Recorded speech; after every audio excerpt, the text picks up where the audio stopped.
So out here at the shop, gonna be changing the oil in the Jeep.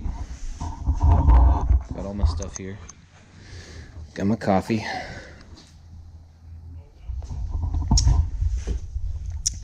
I use Mobil 1 high mileage 5W20. It's expensive, but I know. Also, I switch out a quart with this synthetic Lucas, and it's for newer cars, so it doesn't. When you're using this older Lucas style, that's like honey, this isn't as thick.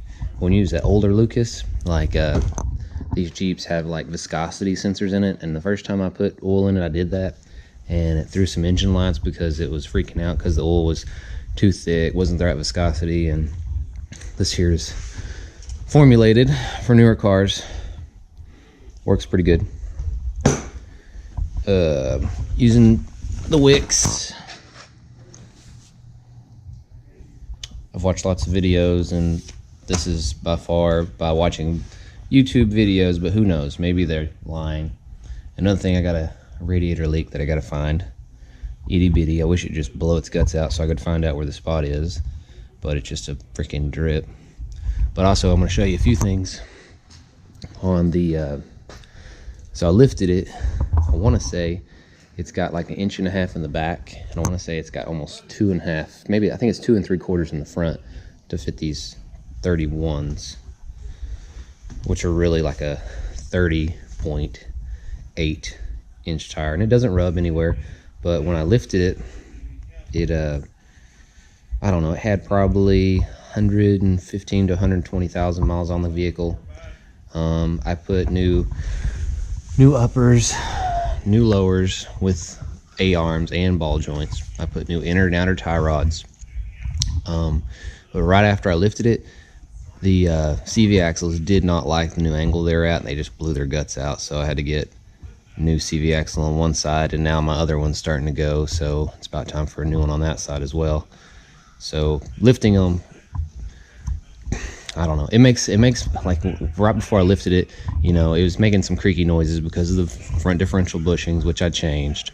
And then you have these uppers were getting kind of wore where I could find some play in one of them.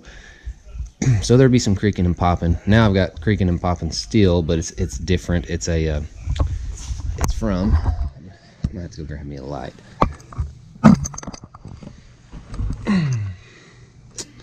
Yeah, go get a light. All right, so I got me a little snap-on flashlight. We're gonna look at this. One of my old drains.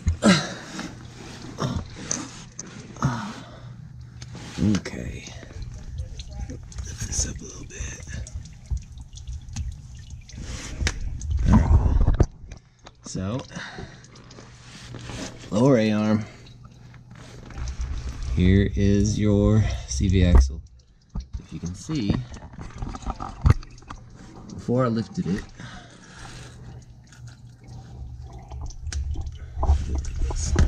there we go. Before I lifted it, she used to hit right here. See, it's lower. There's some like rough aluminum right there. See, it's not shiny aluminum's where she's hitting now since I lifted it. It puts it all in a different articulation and hits in a different, you're going from here to there, so she hits in a different place. Now it would hit in the middle, so now what happens is when I turn my tire, it hits here and it's not hitting on a solid location, so it goes, it slides down, hits at the top, goes, so it's slowly making a new spot. I mean, I don't know what else to do.